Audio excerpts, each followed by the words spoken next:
መምህር አሉት። አቤት ሲል እቺ ሴት በምንዝር ተይዛለች አሉት። እሺ አለ ኢየሱስ። እንደዚህ አይቷት እነሱ ሊገሏት ነው። ኢየሱስ እየራራ ነው የሚያያት። እሺ ሙሴ አሉት። አንተ ማለታቸው ነው ባይዘው የብሉይ ኪዳን መጽሐፍ ሰባኪ ነህ። እንግዲያው ሙሴ በሕግ እንደዚች ያለች ሴት በድንጋይ ተወግራ ትሙት ብሎ ጽፏል። ይኸው መታለች፣ ምን ትፈርዳለህ?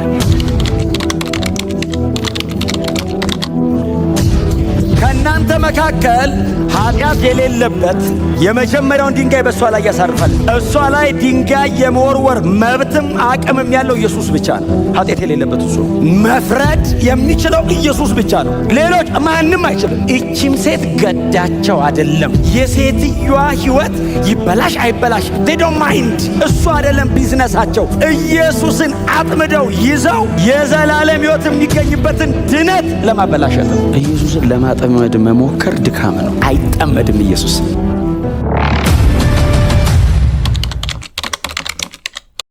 እና ወደ ደብረ ዘይት ከተማ ጌታ ኢየሱስ ክርስቶስ ድንገት መጣ እና ልክ ወደ ደብረ ዘይት ሄደ ካለን በኋላ በማለዳም በቤተ መቅደስ ተገኝቶ ሕዝብ በዙሪያው ሲሰበሰብ ኢየሱስ ማስተማር ጀመረ። በጣም የሚያስደንቀኝ የጌታ ኢየሱስ ክርስቶስ አንዱ በጣም የሚያስደንቀኝ ነገሩ በየማለዳው ያስተምር ነበር። ሕዝብ ሲሰበሰብ ኢየሱስ የሚቀናው የመጀመሪያ ነገር የተሰበሰበውን ሕዝብ ማስተማር እና ወደ ደብረ ዘይት ከተማ ገብቶ አረፈ አይልም። ወደ ከተማይቱ ገባ።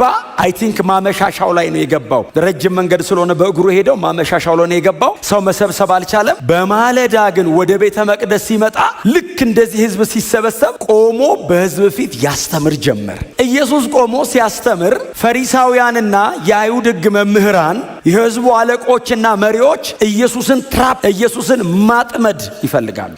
በጣም በትምህርቱ ጥንቁቅ ነው። በሚያደርገው ነገር በሙሉ እንዴት አድርገው እንከን ያገኙበት። ስለዚህ ኢየሱስን ማጥመድ ስለሚፈልጉ ሌላ ጊዜ እንደዋዛ አልፈው የሚሄዱትን ነገር ኢየሱስን ለማጥመድ ከሕጉ ጠቅሰው ኢየሱስን ለመያዝ ወጥመድ አዘጋጅተው መጡ። እያስተማረ እያለ በስነ ስርዓት የተስተካከለ ወጥመድ ይዘው መጡ እና ቆሞ እያስተማረ ነው። አንዲት በምንዝር የተያዘች ሴት ኢየሱስ ጋር ይዘው እያንቀዠቀዡ እያክለፈለፉ ኢየሱስ እግር ስር ይዘው መጥተው ጣሏት። ቆሞ እያስተማረ እና ትምህርቱን አቋረጠና መምህር አሉት። አቤት። እያስተማረ ስለ እግዚአብሔር መንግሥት እያስተማረ በመሃል መጥተው መምህር ይዋቸው ፈሪሳውያን ድንገት መጡና በመካከል እግሩ ስር ጣሏት እና መምህር አሉት። እያስተማረ ነው፣ ሕዝብ እየሰማው ነው። መጽሐፍ ሲናገር የጌታ ኢየሱስ ክርስቶስን የማስተማር መንገድና በዙ መካከል የነበረውን አቀባበል ሲናገር መጽሐፍ ቅዱስ እኮ እንደ ጸሐፍቶቻቸውና እንደ ፈሪሳውያን ሳይሆን እንደ ባለስልጣን በመካከላቸው ያስተምር ነበር። በሱ ምክንያትም ሕዝብ ሁሉ እግዚአብሔርን ያመሰግን ነበር ይላል። ምን አይነት ሰው ነው ብለው ሕዝብ ሁሉ ተሰብስበው እግዚአብሔርን ያመሰግናል። እንደዚህ አይነቱን ጌታችን መድኃኒታችን ኢየሱስ ክርስቶስን ለማጥመድ ተዘጋጅተው ፈሪሳውያን ዲዛይን አድርገው አስተካክለው ይጠብቁታል። እንደውም እኮ ማቴዎስ ነው የጻፈው ዓለም ከተፈጠረ ጀምሮ እንደዚህ ሰውዬ ተናግሮ የሚያውቅ የለም አሉ ይላል። ሰዎቹ ስንት ዓመት እንደኖሩ አላውቅም። ዓለም ከተፈጠረ ጀምሮ አሉ ሙሴ በለው ኤልያስ በለው ኢሳያስ በለው እነዚህ የብሉይ ኪዳን እንደነ እዝራ አይነት ኦራተርስ በጣም ማይትሊ የእግዚአብሔር ብርሃን ያላቸው ዓለም ከተፈጠረ ጀምሮ እንደዚህ ሰው ሕጉን በዚህ መንገድ ያብራራ የለም አሉ ይላል። በዚህ መጠን በእግዚአብሔር ኃይልና ጸጋ በመንፈስ ቅዱስ ተሞልቶ የሚያስተምረውን ኢየሱስን እግሩ ስር አምጥተው ጥለው መምህር አሉት። አቤት ሲል እቺ ሴት በምንዝር ተይዛለች አሉት። እሺ አለ ኢየሱስ። እንደዚህ አይቷት እነሱ ሊገሏት ነው። ኢየሱስ እየራራ ነው የሚያያት። እሺ ሙሴ አሉት። አንተ ማለታቸው ነው ባይዘው የብሉይ ኪዳን መጽሐፍ ሰባኪ ነህ። ኢየሱስ የብሉይ ኪዳን መጽሐፍት አስተማሪ ነው። ሰምታችሁ አዲስ ኪዳን ያለው ራሱ እሱ ነው። ስለዚህ ኢየሱስ ቆሞ ጉባኤ ላይ ካስተማረ የሚያስተምረው የብሉይ ኪዳን መጽሐፍትን ነው። ከጠቀሰ የሚጠቅሰው የብሉይ ኪዳን መጽሐፍትን ነው። እነሱ እጅም ላይ እሱም እጅ ላይ ያለው ሪፈረንሳቸው ብሉይ ኪዳን ነው። ስለዚህ አንተ የሕጉ መምህር ነህ። በሙሴ ዘመን የተነገሩ ሕግጋቶችን አንተ መተህ የተረጎምካቸው ነው። አዎ እንግዲያው ሙሴ በሕግ እንደዚች ያለች ሴት በድንጋይ ተወግራ ትሙት ብሎ ጽፏል። ይኸው መታለች፣ ምን ትፈርዳለህ? ትምህርት አቋርጠው ነው። ጉዳዩ ቀላል ግን አይደለም፣ አንገብጋቢ ነውና ኢየሱስ ሁሉንም አየና ወደ መሬት ዝቅ ብሎ ዝም ብሎ በጣቱ መሬት ላይ ጻፈና ከእናንተ መካከል ኃጢአት የሌለበት የመጀመሪያውን ድንጋይ በእሷ ላይ ያሳርፋል። እሷ ላይ ድንጋይ የመወርወር መብትም አቅምም ያለው ኢየሱስ ብቻ ነው። ኃጢአት የሌለበት እሱ ነው። መፍረድ የሚችለው ኢየሱስ ብቻ ነው። ሌሎች ማንም አይችልም። ከእናንተ መሃል አላቸው ፈሪሳውያን የሕጉ ባለቤቶች ናቸው። ጸሐፍት ፓፒረሱ ሲያረጅ ሰው ሲጽፍ ቆሞ በቃላቸው የሚያነበንቡ ናቸው። ሰዱቃውያን በትንሣኤ ሙታን አይመኑ እንጂ የሕጉ ጠበቆች ናቸው። አዋቂዎች ናቸው። የተመሰከረላቸው በጣም ትልቅ ስታንዳርድ ያላቸው ናቸው። ከእናንተ መካከል አለ ጌታ ኢየሱስ ክርስቶስ እየጠየቀ ያለው የመፍረድ አቅምን አይደለም፣ ፖዚሽን ነው እየጠየቃቸው ያለው። የሚችል አለ ወይ? ኃጢአት የሌለበት እናንተ መሃል ካለ የመጀመሪያውን ድንጋይ የወርወርን ያሳርፍበት ሲል ከዛ ዝቅ ብሎ መጽሐፍ ነው የቀጠለው። ቋ የሚል ነው አይደል የምንጠብቀው? ቋ ቋ ቋ ቋ ሁሉ ሄዱ። ኢየሱስን ለማጥመድ መሞከር ድካም ነው። አይጠመድም። ወጥመድ ውስጥ አይገባም ኢየሱስ። ማቴዎስ ወንጌል ላይ አንድ ክፍል እናንብብ ሄደን 22 ላይ ማቴዎስ 22 ላይ 22:18 ኢየሱስ ግን ተንኮላቸውን በመረዳት እንዲህ አላቸው፣ እናንተ ግብዞች ለምን በነገር ልታጠምዱኝ ትሻላችሁ? ለምን ልታጠም የኢየሱስ ጥያቄ ነው። ባይዘው መጡና እንደዚህ ያሉት መምህር ደግሞ ሲጠሩትስ ጌታ ሆይ ይሉታል። እንዳንተ አይነት አስተማሪ የታለ አሉትና በውኑ ለቄሳር ግብር መክፈል ይገባናልን? አሁን ግብር የመክፈልና ያለ መክፈል ግዴታቸውን ለመወጣት አይደለም ኢየሱስን እየጠየቁት ያሉት፣ ለማጥመድ ነው። ክፈሉ ካለ ሊይዙት ነው፣ አትክፈሉም ካለ ሊይዙት ነው። እንኳን ኢየሱስ ሆነ እንጂ እኛ ብንሆን አዳም መጀመሪያ እንደወደቀው በመደዳ ስንበላ ነው የምንኖረው። ባይዘው እንኳን ኢየሱስ ጋር ሄደ እንክፈል አንክፈል አሁን እንክፈል ካለ ንጉሥ ሳትሆን ንጉሥ ነኝ ብለው ሊይዙት ነው። አትክፈሉ ካለ ደግሞ ንጉሥ እያለ ንጉሥ ነኝ አለ ብለው ሊይዙት ነው። ክፈልም አትክፈልም ባይዞ ያስይዛል። ደግሞ ሊይዙት የመጡት ሁለት ወገኖች ናቸው። አንደኛ የሄሮድስ ቤተሰብ ነው። ሁለተኛ ደግሞ የአይሁድ ሕግ መምህራን ናቸው። በደናው ቀን አይጨባበጡም። ኢየሱስን ለመያዝ አንድ ላይ ቆመዋል። በደና ቀን አይጨባበጡም። አንዱ የአንዱን ቦርደር አያልፍም። ሪሊጅኑ ፖለቲካ ላይ፣ ፖለቲካው ሪሊጅን ላይ አይገባም። ኢየሱስን ለመያዝ አልተጨባበጡም። ስቲል ጎን ለጎን ናቸው። ፓራለል ግን ተጠጋግተዋል። የጋራ ጠላታቸው ነው ኢየሱስ። እንቅ ለማድረግ ነው እና ሲመጡ ለሁለቱም ነው የመለሰው ኢየሱስ። እንክፈል አንክፈል ሲሉት ምን አይነት ግብዞች ናችሁ አላቸው። አሁን ግብር እንክፈል አንክፈል አሳስቧችሁ ነው? ልታጠምዱኝ ፈልጋችሁ ነው በንግግሬ? እስቲ ሳንቲም አንጡ ሲል አንድ ዲናር አይ ቲንክ ይዞ ነው እንደዚህ ያያት። ጽሕፈቲቱና ምስሉ የማን ነው? የቄሳር አሉት። እንግዲህ ቄሳርን ለቄሳር ግብር መክፈል አለ ጥያቄው። የቄሳር ግብር ሳንቲሙ ነው፣ የእግዚአብሔር ደግሞ አለ። የእግዚአብሔርን አሁን መባና ስርዓትና ከዛዛ የሚሰጥ ገንዘብ አይደለም እየተወራ ያለው። ገንዘቡን ለቄሳር ስጡትና እናንተ ኑ ነው። ቄሳር መባቃ ውስጥ ዲናሩ፣ እኔ መባቃ ውስጥ እናንተ። ክብር ለኢየሱስ ይሁን። የቄሳርን ለቄሳር በመልክ እንስጥ። ሳንቲሙ ላይ ያለው የቄሳር መልክ ነው፣ እናንተ ላይ የኔ መልክ ነው ያለው። ስለዚህ ሳንቲሙን ለመልኩ ስጡትና የእናንተ መልክ እኔ ጋር ነው፣ ዲስቶርት ተደርጎ ነው አስተካክሏሉ ኑ ሲል ዝም ብለው ተመልሰው ይሄዱ። ይህን ሰውዬ ድጋሚ በሌላ መንገድ ካላጠመድ ነው በቀር አይጠመድም ኢየሱስ። እቺም ሴት ገዳቸው አይደለም። የሴትዮዋ ህይወት ይበላሽ አይበላሽ they don't mind። እሱ አይደለም ቢዝነሳቸው። ኢየሱስን አጥምደው ይዘው የዘላለም ህይወት የሚገኝበትን ድነት ለማበላሸት ነው። ዲመኒክ ነው ፕሮግራሙ፣ ዲመኒክ ነው ዲዛይኑ። የተጠቀመው ግን የሰው አይምሮ ነው። አሁን ሰዎቹም ላያውቁ ይችላሉ። አምጥተው እግሩ ስር ጥለው ሙሴ ትወገር ብሏል። ጥቅስ ጠቅሰው ነው ሊያስሩት የፈለጉት ኢየሱስን። ጽፎ ቀና ሲል አንድም ሰው የለም። ጌታ እንደዚህ ያላት አንቺ ሴት ኢየሱስ ብቻውን ቀረ የሚል ቃል አንብባቸዋል። እንደሱ ነው የሚለው አይደል? ያነበብኩት ክፍል አብረው ቀሩ አይልም። ኢየሱስ ብቻውን ቀረ ይልና ያቺም ሴት ከፊቱ ቆማ ነበር ነው የሚለው። ኢየሱስ ብቻውን የቀረው። እሷማ ፍርደኛ ናት። ዳኛው እሱ ነው፣ ተጠያቂው እሱ ነው። እሱ ደግሞ ሊፈርድ አይደለም የመጣው ሊያድን ነው የመጣው። ዮሐንስ ወንጌል ምዕራፍ 3 ቁጥር 15 ሂዱና አንብቡና እዚሁ ዮሐንስ ወንጌል የሰው ልጅ በዓለም ላይ ሊፈርድ ሳይሆን ኃጢአተኞችን ሊያድን ነው የመጣው። እስቲ አሜን በሉ። ጀጅመንታል የሆነ ነገር አፋችሁ ላይ ያለ ሰዎች ቴክ ኬር። ጀጅመንታል በጣም ብዙ ጀጅመንታል ነው የፍርድ ቃል። እሱ ራሱ ሊያድን ነው የመጣው፣ ኃጢአተኛ ሊያድ። እስቲ አሜን። ማዳን፣ መባረክ፣ ነፃ ማውጣት፣ ሰዎችን ሪሊዝ ማድረግ፣ ይሄ ነው እናንተ ጋር መሆን ያለበት። ከጌታ የተማርነው ይሄንን ስለሆነ ከሳሾችሽ ወዴት አሉ አላት። ኢየሱስን አይደለም ሊያጠምዱት ይምጡ እንጂ እሷን የከሰሷት። እኔን ለማጥመድ የተጠቀሙት አንቺን ነው። ከሳሾችሽ ወዴት አሉ ሲላት ሴትዮዋ የመለሰችው አንድስ እንኳ የለም አሉ። እንዴት ደስ ይላል መጽሐፍ ቅዱስ።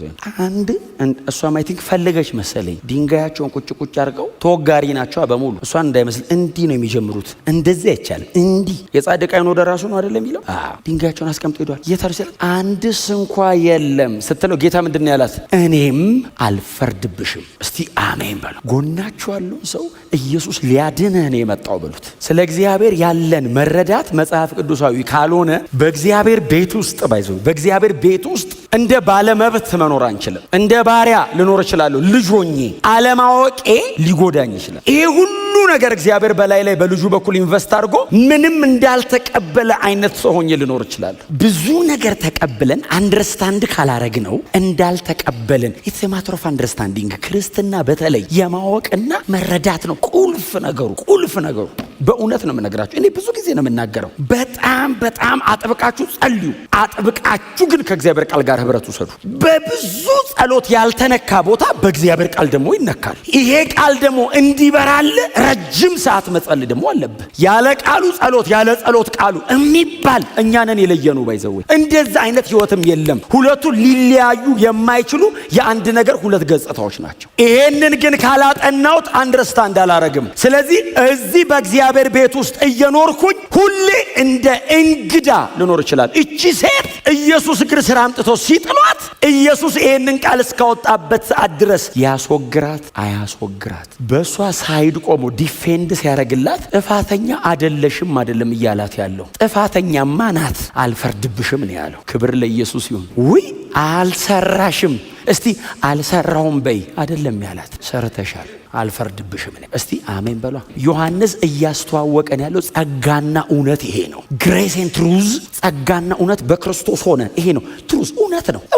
ሰርታለች፣ በድላለች። ጸጋ ግን እዩት፣ የአሁን ድረስ የመጣሽው ነው፣ ይቅር ብያለሁ። ከዚህ በኋላ ደግመሽ በዚህ ጉዳይ እንዳትገኝ። ኢትስ ግሬስ እየሰጣት ያለው ኢየሱስ ፐርፌክሽን አይደለም እየጠየቃት ያለው ዳይሬክሽን ነው እየሰጣት ያለው። ከዚህ በኋላ ኃጢአት እንዳትሰሪ ምን ማለት ነው?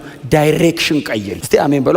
አቅጣጫ ቀይሪ። በቃ ከዚህ በኋላ እስከዚህ ሰዓት ድረስ ተይዘሽ መተሻል። ያስፈርድብሻል እኮ እኔ ምሬሻለሁ፣ ትቼዋለሁ፣ አልፈርድብሽም። ደግመሽ ግን ኃጢአትን እኔ አንድ በጣም የሚገርማችሁ ከፈውስ ጋር የተያዘ ዮሐንስ 5 ላይ ያለው ሰውዬ ያልጋውን ተሸክሞ ሄደው ሰውዬ ኢየሱስ ያገኘው ምን እንዳለው ግን አስተውላችሁ ታውቃላችሁ? ከዚህ የባሰ እንዳይደርስብህ ከዚህ በኋላ ኃጢአት እንዳትሰራል። ከዚህ በኋላ ከዚህ የባሰ እንዳይደርስብህ ተግባብተናል ሲሉ ሲል አሁን ይኸው ከአንገት በታች በድን ያረግህ ማለት የባሰ ይደርስብሃል ማለት መቃብር ትገባለህ። አልጋ ላይ 38 ዓመት አስተኝቷል። ከዚህ የባሰ ምንድነው የቀረው? ሰውዬ መሞቱ። ከዚህ በታች እኮ ተቃላችሁ ከዚህ በላይ ነው ባይዘው የሚያወሩ አንተ ሞታለህ። ደግመህ ኃጢአት እንዳትሰራ ኢየሱስ ምንድነው የሚያደርገው? ማረው፣ ድጋሚ እንዳይገኝ ጸጋ ሰጠው። ቲቶ ደብዳቤ ላይ ይሁን ወይ ሁለተኛ ጢሞቴዎስ ላይ አንድ ጊዜ ብቻ ጳውሎስ የሚጠቀመው ሰላምታ አለ። አንድ ጊዜ ብቻ። ሌሎቹ ላይ ጸጋና ሰላም ነው የሚለው አይደል? ወይ ሁለተኛ ጢሞቴዎስ ወይ ቲቶ ላይ ጸጋ ምህረትና ሰላም ይሁንል። ጸጋ ምህረት ሰላም። ክብር ለእግዚአብሔር ይሁን። እኔም አልፈርድብሽም፣ ደግመሽ ግን ኃጢአትን በሰላም። አንድ መዝሙር አለ አይደል? ተከድኖ ሳይሆን ተከፍሎ ነው የሚል አይደል? ኢየሱስ ባይዘው አልፈርድብሽም ማለት አያስገድልሽም አይደለም ጉዳዩ። በምትክሽ የሚሞት አለ፣ ሂጂ ነው። እኔ ገባበታለሁ። አንቺ ስለሰራሽው ስለዚህ ጉዳዩ እኔ እግር ስር ነው ያመጡሽ። በዚህ ምትክ የሚሞተው ስር ነው ያመጡሽ። እሞትልሻል፣ እቀበላለሁ ይሄንን ፔናሊቲ። እኔ እግዚአብሔር እንዲሁ ዝም ብሎ እልፍ ብሎሽ አይደለም፣ እኔን መሀል ላይ ያስገብቶኝ ነው። ተትቶ ቀርቶ ምናምን አይደለም፣ የሚከፍል መሀል ላይ አለ። እግዚአብሔር ሲተውልህ ኢየሱስን ብሎ ነው የተወው። አሁን እቺ ሴት እድለኛ ሴት ናት። በድላ ኃጢአት ሰርታ እዛው ቢያስቀሯት ትሞታለች። ኢየሱስ እግር ስር አመጧት። ስንት ሰው ሞቷል እኮ እጃቸው ላይ በድንጋይ ወግረው ገለዋል። እቺስ እድለኛ ኃጢአተኛ አንቀሽቅሸው ኢየሱስ እግር ላይ ጣሏት። እኔ ያለዋል እሷን እንዳትወግሯት ማለት ነገ እኔን ትገሉኛላችሁ ነው። እነዚህ ናቸው ባይዘው ተሰብስበው ይሰቀል ብለው ፈርደውበት ኢየሱስ አደባባይ እንዲሰቀል የተደረገው። ኢየሱስ ያልከፈለው የቀረ አንዲት እንኳን ነገር የለም። ሁሉንም ኢየሱስ ሰብስቦ ከፍሎታል። በጣም በብዙ ነገር ህይወታችሁ ተይዞ ምናልባት እየተጨነቃችሁ ያላችሁ በጌታ ቤትም እየኖራችሁ ሊሆን ይችላል፣ አዲስም ልትሆኑ ይችላል። እስከዚህ ደቂቃ ድረስ በምንም አይነት መንገድ መታችሁ ሊሆን ይችላል። አሁን ዛሬ በእግዚአብሔር ቤት ነው ያላችሁት። ኢየሱስ እግር ስር ነው ያለ ነው። አራግፋችሁት ውጡ፣ ስጡት ለሱ። ተሸከማችሁት አትኑሩ፣ አትችሉትም። ድፍጠጥ አድርጎ ነው የሚገልህ። ከባድ ነው በጣም። በድንጋይ ሊወግሩ የተዘጋጁ የማይቆጠሩ አሉ በዙሪያ ባይዘው ለማጥመድ እናንተን የሚፈልግ እኮ ቆጥራችሁ አጨርሱትም። ምክንያቱም እናንተ ብርሃን ውስጥ ነው ያላችሁት። እማታቁት ወጥመድ የሚዘረጋ ጨለማ ውስጥ አለ። ጨለማ ውስጥ ነው ያለው። አታውቀውም፣ የት ጋር እንደተዘረጋ አታውቅም። የሚታደግ ጌታ ብቻ መሃል እየገባ አለሁ እኔ ይላል። የሚያስገድል ነገር ሰርተን እንመጣለን እኔ ሞትለታለሁ እያለ ነው ኢየሱስ እንጂ ማንም በህይወት አይኖርም። ጌታ ግን መሃል ላይ አንድ በጣም ከባድና መሰረታዊ ቃል ኢየሱስ ተናገረ። ደግመሽ ጎናችሁ እርሱ የዳይሬክሽን ለውጥ አድርገናል በሉት። በደንብ ነቅ አድርጉትና የአቅጣጫ ለውጥ ነው ያደረግነው በሉት። እንደሱ አይደል ያላት ጌታ ኢየሱስ ክርስቶስ የመጨረሻ ቃሉ ቁጥር 11 እኔም አልፈርድብሽም በሂጂ ከእንግዲህ ኃጢአት አትስሪ አላት። ኢትስ ግሬስ። አትችልም አለመስራት አትችልም። ሰርታን የመጣችው አለመስራት አትችልም። ተጨማሪ አቅም ሰጥቷት ነው እንጂ ተጨማሪ ብቃት ሰጥቷት ነው እንጂ ይሄኛውን ይቅር ብዬሻለሁ ሲላት ሌላ እንደገና ነገ ትሰራለች ሄዳ። ስለዚህ ጌታ እንደዚህ ያለት ደግመሽ አትስሪ ሲላት እሱ በሚናገረው ቃል ውስጥ ህይወትም መንፈስም አለ። የነገራትን ቃል መኖር የምትችልበትንም አቅም አያይዞ ኢየሱስ ሰጣት። ደግመሽ እንዳሰሪ ሲላት ከዚህ በኋላ በሰሪ ይገልሻለሁ ማለት አይደለም። ያለ መስራትን ጸጋ፣ ያለ መስራትን አቅም፣ በጽድቅ መኖርን እርሱን እየመሰለች እንድትኖር ተከታዩ እንድትሆን የሚያደርግ ጸጋ ጨመረ ውስጧ። ክብር ለእግዚአብሔር ለአምላካችን ይሁን። ቅድም እንዳልኳችሁ ነው ዳይሬክሽን ቀይሬን ያላት። የክፍሉ ሐሳብ እሱ ነው። ኢዝ ኖት ኮሊንግ ቱ ፐርፌክሽን አይደል? ከዚህ በኋላ ቅንጣት የምታክል ነገር ባገኝብሽ እንደሱ አይደለም እያላት ያለው። ኢትስ ኤ ዳይሬክሽን። በዚህ መንገድ ማትጅ ነይ በዚህ በኩል አላት። በዚህ በኩል እየሄድሽ አይደል የተቸገርሽው? ነይ በዚህ ጋር። እስካሁን ድረስ ፈሪሳውያን ምናምን አንቀው ሊገሉሽ አይደል? ነይ ከኔ ጀርባ። እስቲ አሜን በሏ። ነይ ከኔ ጋር ሁኚ።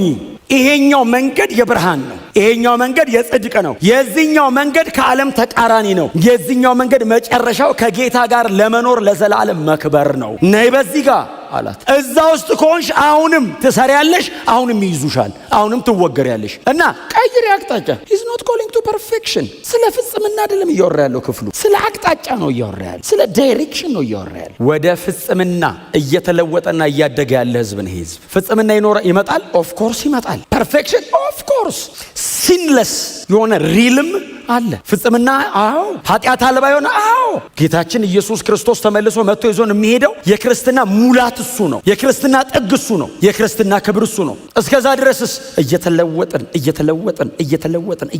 ነው የምንሄደው። እየተለወጥን እየተቀየርን እየመሰል ነው የምንሄደው። ክብር ለኢየሱስ ይሁን። ዛሬም የተዘረጉ እጆች አሉት እኛን ለመቀበል ከኃጢአታችን ነፃ ለማውጣት ብቻ ሳይሆን በጽድቅ ለማኖር እያደረግን የመጣኑን ሩቲን ድግግሞሹን ለመስበር ብቻ ሳይሆን ከዚህ በኋላ በዛ እንዳንኖር በሚያደርግ ጸጋ ሊቀበለን ጌታ እጆቹን በዚህ ዘርግቷል። በተለያየ ነገር ጥልፍልፍ ብላችሁ መንገድ ላይ የቆማችሁ ሰዎች ኢየሱስ እግር ስር ሰው አያድናችሁ፣ ስጋ ለባሽ አያድናችሁ፣ ሌሎች መንፈሳዊ አካላትም አያድኗችሁም። ምንም አይነት ነገር ሰውን ከእንደዚህ አይነት እስራት ሊያድነው አይችልም። ከእንደዚህ አይነት እስራት ሊያድነን የሚችለው ኢየሱስ ክርስቶስ ብቻ ነው። ጌታችን ኢየሱስ ክርስቶስ ብቻ ነው። የዚህ መድኃኒት እግዚአብሔር ያቀረበው ኢየሱስን ብቻ። አዳኛችን እግዚአብሔር የሚል አንብባችሁ ታውቃላችሁ። ጳውሎስ በአዳኛችን አዳኝ የተባለው እግዚአብሔር ብቻ ነው። ማንም ሊያድነህ አይችልም። ክብር ለእግዚአብሔር ለአምላካችን ይሁን። ብርታታችን ላይ አይደለም እላዩ ላይ ነው የምንደገፈው። እላዩ ላይ ለምን መሰለ?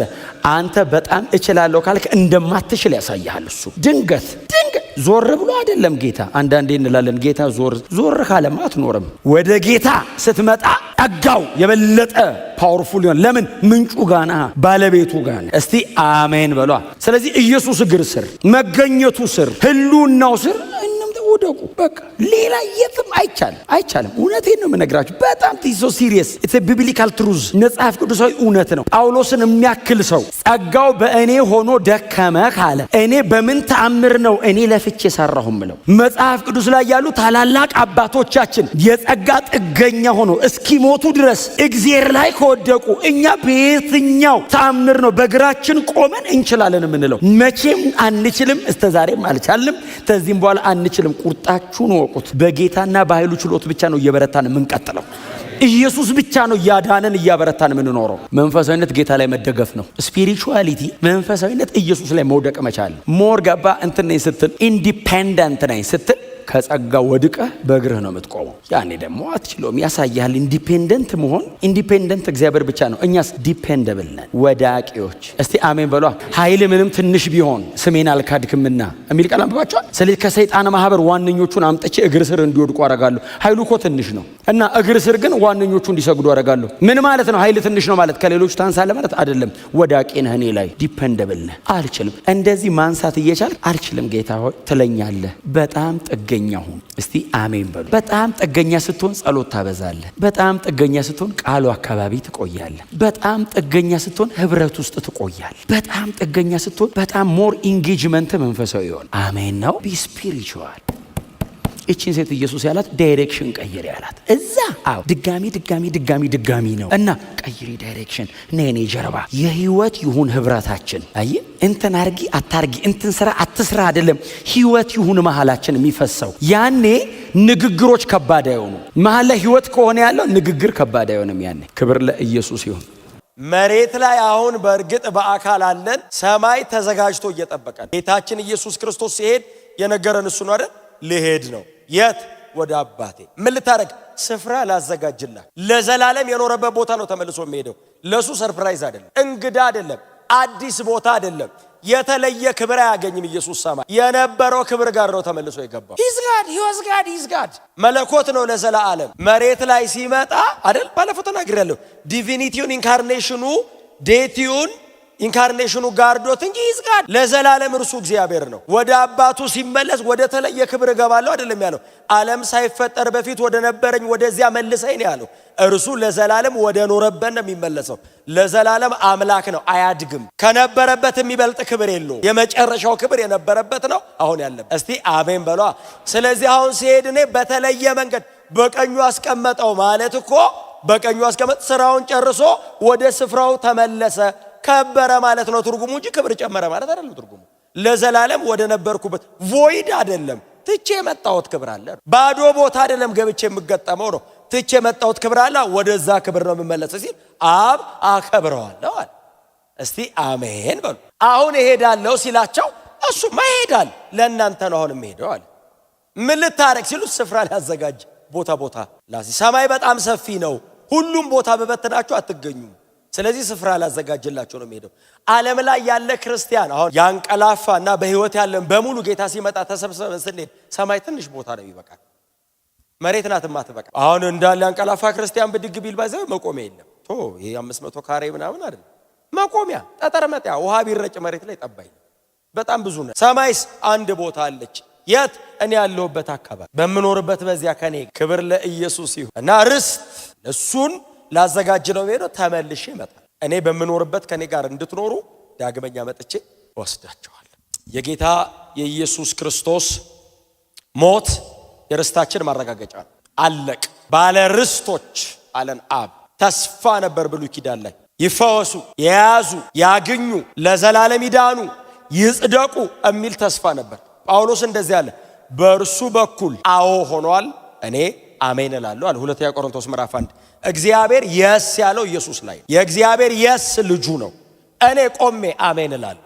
እግዚአብሔር ብሉይ ኪዳን የተሰጠን በሙሉ ተስፋ ሰብስቦ ኢየሱስ ላይ አዎ አለ። ኢየሱስ የእግዚአብሔር አዎ ነው። እኛ መስቀል ስር ቆመን አዎ ሲል አብ አሜን። ይጽደቁ የሚለውን ተስፋ ኢየሱስ መስቀል ላይ ልክ ሲሞት ይጽደቁ ሲል አዎ አለ አብ። እኛ አሜን አለን፣ ጸደቀ። ሳንታገል ሳንቧጥጥ የተለየ ፕሮቶኮል ሳንይዝ ዝም ብሎ ጸድቀሃል ሲባል አሁን አንዳንድ ሰው እንዲሁ በክርስቶስ ኢየሱስ እንዲሁ ጮክ ብሎ እስቲ ጸድቅ ያለው ብሎ እስቲ ጎናቸው አለ ሰው ጻድቅ በሉት እስቲ። እና የኢየሱስ ሞት ለርስታችን ዋስትና ተረጋግጧል። እስኪሞት መጠበቅ ነበረበት። በቀደመው ኪዳን የነበሩ እነዛን የመሳሰሉ የከበሩ አባቶቻችን በተስፋ ነው ባይዘው። ለዛ ነው እዚሁ መጽሐፍ ምዕራፍ 11 ላይ ሳይዙት ይላል። የብሉይ ኪዳን አባቶችን ነው እኛን አይደል። ሳይዙት ይልና ከሩቅ ተሳለሙት ይላል። ሙሴ፣ አብርሃም፣ ዳዊት ትልቆቹን የብሉይ ኪዳን አባቶችን ጀግኖች፣ ሂሮስ፣ ሻምፒየንስ፣ ድል አድራጊዎች ሩቅ ቆመው አልያዙትም፣ ከሩቅ አዩት። ሙሴ ከ1400 ዓመት በኋላ፣ አብርሃም ምናልባት ከ2000 ዓመት በኋላ፣ እነ ዳዊት ከ1000 ዓመት በኋላ ሌሎቹ ከ100 ዓመታት በኋላ የሚመጣውን በሩቅ አዩት፣ ተሳለሙት። አልያዙትም፣ እንደሚመጣ እርግጠኛ ሆነው ተሳለሙት። መጽሐፍ እንደዚህ ይላል፣ አምነው ሞቱ።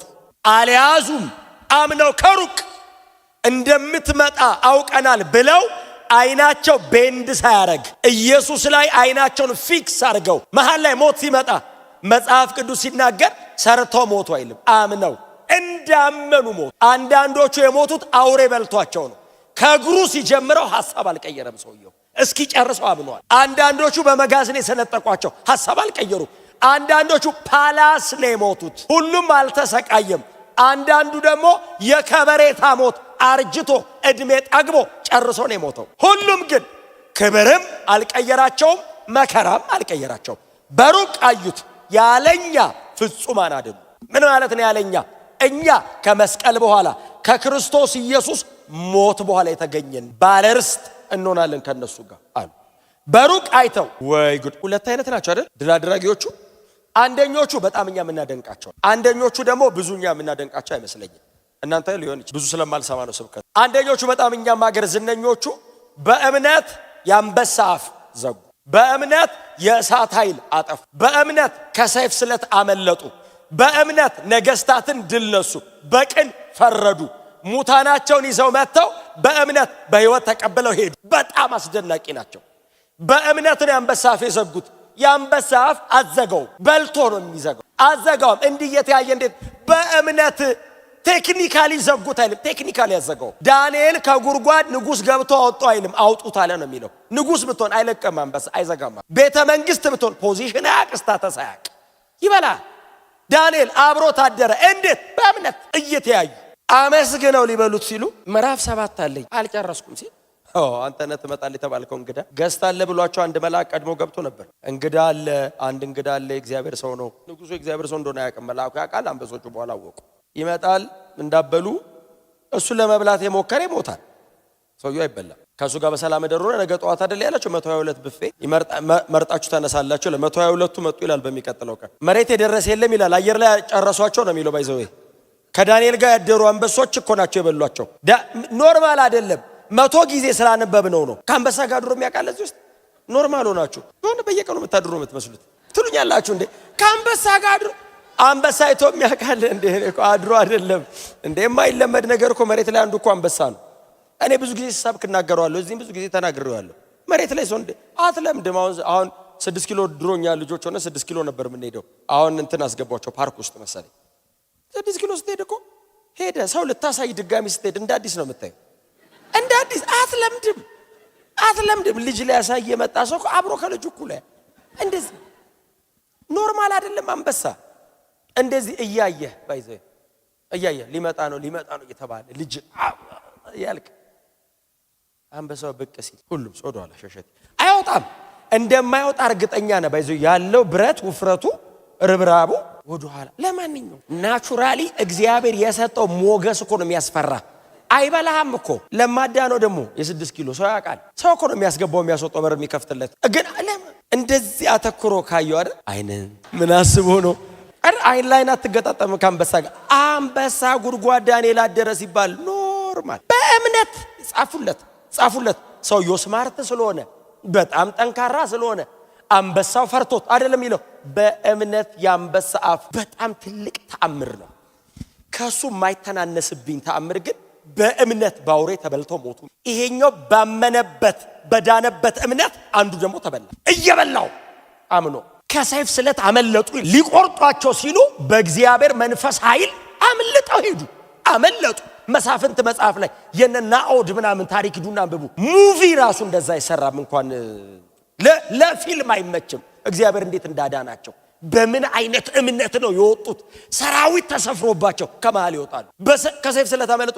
በጣም ጎበዝ ስለሆነ አይደል? ዳዊት እንዴት ነው የሚያመልጠው ከሳኦል እጅ? ከንጉስ አንድ ኖርማል ተራ ሰው ነው ዳዊት። ባይዘው ኖርማል ተራ ሰው ነው። አኖይንትድ ስለሆነ ነው እኛ የምናውቀው እንጂ ኦርዲነሪ እስራኤላዊ እኮ ነው። he was very young ልጅ እኮ ነው።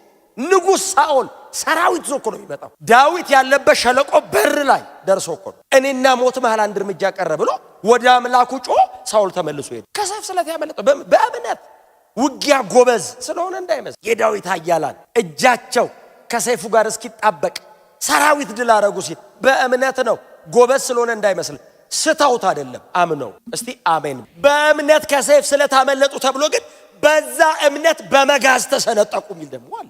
ሰነጠቋቸው ደግሞ ይላል። ያ ነው እምነቱ አንድ ነው፣ ሁለት አይነት አይደለም። ያው እምነት ከሰይፍ ስለት አንዱን ያድነዋል፣ አንዱን ያሰነጥቀዋል። አንዱን ከአውሬ ያድነዋል፣ አንዱን በአውሬ ያስበለዋል። የሞተ ይዘው መጡ ይልና ኤልያስና ኤልሳ ጋር በጣም ኖርማል ታሪክ ነው። የሞተው ላይ ተጋደመበት፣ ብላቴናውም ተነሳ። የሁለቱ ሌሎቹስ ይኸውልህ እኔ እንደውም የነዚህ በልጥ በእምነት ሙታናቸውን በሕይወት ተቀበለው ሄዱ ይላል። የነዛኞቹስ ትንሣኤን ተስፋ አድርገው ለሞት ለሚዳርግ ነገር ራሳቸውን ሰጡ ይላል። ትንሣኤ ያለ ብለው መትረፍ እየቻሉ ነው የሚለው ቃሉ። ባይዘው መትረፍ ይችላሉ እየቻሉ ትንሣኤ አለ አሉ። ብሉይ ኪዳን ሆነው የኢየሱስን ትንሣኤ አይተው ሪዘሬክሽን የክርስቶስ ብቻ ነው። ከኢየሱስ ውጪ ሪዘሬክሽንን ኤክስፔሪየንስ አድርጎ የሚያቅ አካል ኢየሱስ ብቻ ነው። ሌላው ሪሲሲቴሽን ነው፣ ተቀስቅሶ ነው፣ ተነስቶ አይደል። የሞተ ሰው ስታስነሳ ጸልየ እላዩ ላይ ተጋድመ ብታስነሳው ከመሞቱ በፊት በነበረው አካል ነው የሚነሳው። ኢየሱስ ሲነሳ በከበረ አካል የተነሳው። ኢየሱስ ሲነሳ ሞትን ድል አድርጎ ነው የተነሳው። አይ ጸልየለት የተነሳው ሰውዬ ስራ ስላልጨረሰ ነው የተነሳው። ተመልሶ ይሞታል የሆነ ቀን። ኢየሱስና ሞት ተስማምቶ እንዳይመስልህ ገንጥሎት ነው የወጣው። አይ ትንሣኤን ተስፋ አድርገው ማለት የኢየሱስ ክርስቶስን ሪዘሬክሽን መሲያኒክ ኤክስፔክቴሽን አለ። ይሄ የሥጋ ይሄ ይነሳል ብቻ እንዳይመስል የዘላለም ሕይወትን ነው አንደርስታንድ ያደረጉት። ፌዝ ይሄ ነው ፌዝ። ጨርቅ መቀየር አይደለም እምነት። የሆነ አይነት ምድራዊ ነገር ማድረግ አይደለም እምነት። ዘላለም ነው። አይ ኢተርኒቲ ነው ክሮስ ያደረጉ። ይሄ ነው ወንጌል፣ ይሄ ነው እምነት። በዚህ ነው መኖር። አይናቸውን ከመሬት ላይ አንስት ሰማይ ነው የሚያዩት። ታውቃለህ ሞት ስትለው ትንሣኤ አለ። እየዘመሩ ነው የሞቱት። አዲስ ኪዳን እንዳይመስል ብሉይ ኪዳን አዲስ ኪዳንማ መንፈስ ቅዱስ ውስጥ አለ። አዲስ ኪዳንማ ጸጋል 66 መጽሐፍ እጅ ላይ ይዘ ነው። እነሱ አንድ ጥቅልል ምናልባት ጥቅልሉን በስነ ስርዓት ላይ ኖራቸው ይችላል። የሆነ ቀን የበራችላቸውን ብርሃን ይዛው ኖሩም ሞቱም። ይሄ ነው ኢንሄሪታንስ ርስት። ይሄ ነው የሚገባኝ ርስት የሚገባኝ ይሄ ነው እንጂ ክርስትና ጸባይ ማስተካከያ አይደለም። ዘላለምን አይተ ህይወትን ፍሬም የምታረግበት ዘላለምን ኢተርኒቲ። ስለ ርስት ሲወራ መሬት የሆነ ነገር ጊዜያዊ ነገር እንደዚህ አይነት ነገር እንኳን ዘላለም መሬት ይሰለቻል። አይ ከጌታ ጋር ኢየሱስን በእግዚአብሔር መገኘት ውስጥ ለዘላለም መኖር። ይሄንን ሲያዩ ሞትን አሸነፈ። ሰውን ገለህ እኮ ነው የምታሸንፈው። ገለህ የምታዘምረው ከሆነ እየዘመረ ከሞተ እኮ በምን ታሸንፈዋለህ? ሰውየው ገለኸው እኮ አታሸንፈው። ስትገለው ወደ ክብሬ ነው የምሄደው ካለ ሞት ላይ እኮ ተጫወቱ። መሳቂያን ያደረጉት ሞት ብሄድ ከጌታ ጋር ብኖር ከእናንተ ጋር ባይብል ስተዲ ይላጣል። ሞት ላይ ቆመው ተጫወቱበት። ሞት ራሱ መጫወቻ እንዲያ ብሄድ ወንጌል ነው እንዲያረጋቸው። ሰዎቹ ብርሃን ነው እንዲያረጋቸው። እስቲ አሜን በሏ።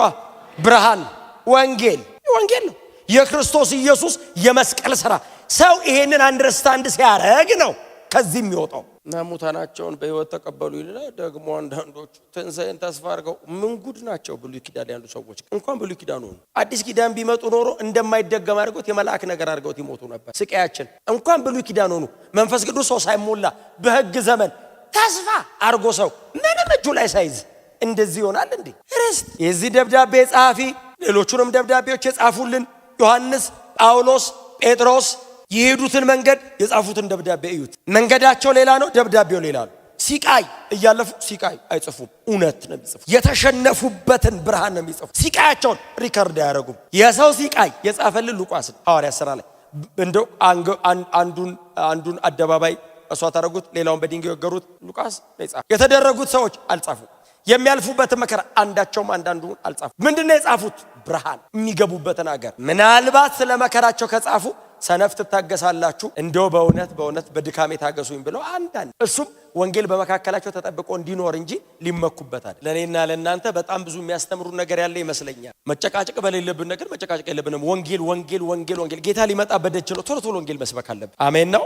በክርስቶስ ኢየሱስ ሞት ባለርስቶች ሆነናል። ኢየሱስ መስቀል ላይ ሲሞት ሞቼ ልዩ ብሎ አይደለም የዘላለም ሕይወት እኛ እንድናገኝ እርሱ አደባባይ ላይ ርቃኑን በዛ በደረቅ እንጨት ላይ ሳያፍር አላፈር። የምናሳፍር ነን ታውቃላችሁ። ሰው የሚያሳፍር ለምን መሰለህ? እየሞተለት ወይ ለኔ ነው እንደሚሞተው አይልም፣ ይገለዋል። አትሊስት እኮ የማያሳፍር ፌቨር ስታረግለት እንደው ትንሽ ለኔ ሲል ብሎ የሆነች መንገድ ሄዳል። ሰው አይሄድም፣ ይሰቅል፣ ጎኑን ይወጓል። ለሱ እየሞተ የምናሳፍር እኮ ነን። በእኛ በምናሳፍረው አላፍ እንዴት ነው እኔ በሱ ማፍረው? እሱማ መኩሪያ ነው፣ መመኪያ ነው። ቀና ተብሎ ነው ወንጌል የሚነገረው። እስቲ አሜን በሏ። እንዴ ሰው ኃጢአት ሲሰራ ያፍርም አይደል? እንዴት ነው ወንጌል ስንሰብክ የምናፍረው? ቆይ ቀስ ብዬ ልንገረው። ጮክ ብለህ ነገር ጎናቸው ሰው ነቅነቅ አድርጉትና ወንጌል ስበክ በሉ። ክብር ለኢየሱስ ይሁንለት። እኔና እግዚአብሔር እንደዛና እንደዚህ ቆመን አይደለም አይደል? ብቻውን ኪዳን አድርጎ ብቻውን ስለ ኃጢአቴ መስቀል ላይ ሞቶ ባለ ርስት ያደረገኝ ብቻውን ጸባይን አይቼ እሰጥሃለሁ አይደለም ያለ። እንዲሁ ጠርቶኝ እንካል ፍቅሩን ያሸነፈ። አንዳንዴ እግዚአብሔር በጣም እያሳደደ እያሯሯጠ የሚማታ ይመስላል። እንደዛ አይነት ቢሆን ኖሮ አያድንህ። ከኃጢአት መሃል አይደል ምንጭቅ አድርጎ ያወጣ ፍቅሩ እወድሃለሁ ተብሎ አይደል ይሄ ሁሉ ሰው የመጣው መስቀል ላይ እርቃኑን እኮ ነው እወዳችሁ አለ። ወይ ጉድ! ይወደኛል ነፍሰ ገዳይ አሳዳጁ እሎ መጥቶ መስቀሉ ስር ተንበረከ። በፍቅር ነው። ክብር ለኢየሱስ ይሁን። ገላትያ 3 ላይ በቁጥር 15 እስከ 18 ድረስ ያለችው አንብብላችሁ እንደዚህ ይላል። ወንድሞች ሆይ ከሰው ዕለታዊ ሕይወት የተለመደውን ምሳሌ አድርጌ ላቅርብ። የሰው ኪዳን እንኳ አንድ ጊዜ ከጸደቀ በኋላ ማንም ሊሽረው ወይንም በእርሱ ላይ ሊጨምርበት እንደማይችል ሁሉ በዚህም ጉዳይ ቢሆን እንደዚሁ ነው። ጳውሎስ አሁን እያነሳ ባለውና በሚያነሳው በዚህም ጉዳይ ቢሆን እንዲሁ ነው። የሚጨመርበት ነገር የለም ማለት ነው። እንደዚሁ ነው አለና የተስፋው ቃል የተነገረው ለአብርሃምና ለዘሩ ነበር። መጽሐፍ ለብዙ ሰዎች እንደሚነገር ለዘሮቹ አይልም፣ ነገር ግን ለአንድ ሰው እንደሚነገር ለዘር ይላል፣ እርሱም ክርስቶስ ነው። የምለው እንዲህ ነው፣ ከ430 ዓመት በኋላ የተሰጠው ሕግ አስቀድሞ በእግዚአብሔር የጸናውን ኪዳን አፍርሶ የተስፋውን ቃል አይሽረውም። ርስትን መውረስ በሕግ ቢሆን ኖሮ በተስፋ ቃል ባልተገኘ ነበርን። እግዚአብሔር ግን በጸጋው በተስፋ ቃል አማካኝነት ለአብርሃም ሰጥቶታል። ጳውሎስ ተርሚኖሎጂ ትንሽ ከባድ። ለአብርሃም በጸጋው በኩል በተስፋ ሰጠው። ጳውሎስ የሚጠቀመው ቃል በጣም አስቸጋሪ ነው አይደል? ጳውሎስ አዲስ ኪዳን አምጥቶ ሲተረጉማቸው የብሉይ ኪዳኑ ራሱ ይገባናል። አብርሃምና እግዚአብሔር ኪዳን እናርግ ተብሎ ሲጠራሩ እግዚአብሔር አብርሃምን መሃል ላይ ሳያስገባ ለብቻውን ኪዳን ያረገው። ይህንን ኪዳን እግዚአብሔር በተስፋ ቃል አድርጎ በጸጋ እግዚአብሔር ብቻውን ኪዳን አድርጓል። ከ430 ዓመት ተስፋው ከተሰጠ ከ430 ዓመት በኋላ የመጣው ሕግ ይህንን የተስፋ ቃል ሊያፈርሰው አይችልም። ሕግን በመጠበቅ የዚያ ተስፋ ወራሽ መሆን በተስፋው ቃል በነፃ የተሰጠውን ያንን በማመን ሰው የዘላለም ርስትን ወራሽና ተካፋይ መሆን ችሎ ሰጠ የምትለው ቃል ብቻዋን ጸጋ ከሚለው ተነጥሎ ካሪስ ተብሏል። ባይዘው ጸጋ ካሪስ ሰጠንም ጭምር። ጳውሎስ የሚጠቀመው ቃል አለ፣ እሱን በደንብ እናያለን። መጽደቅ ርስትን መውረስ የተቻለው እግዚአብሔር አስቀድሞ በሰጠው ተስፋ መሰረት በጸጋው። አጠገባቸው ያሉ ሰው ባለ ርስት ነህ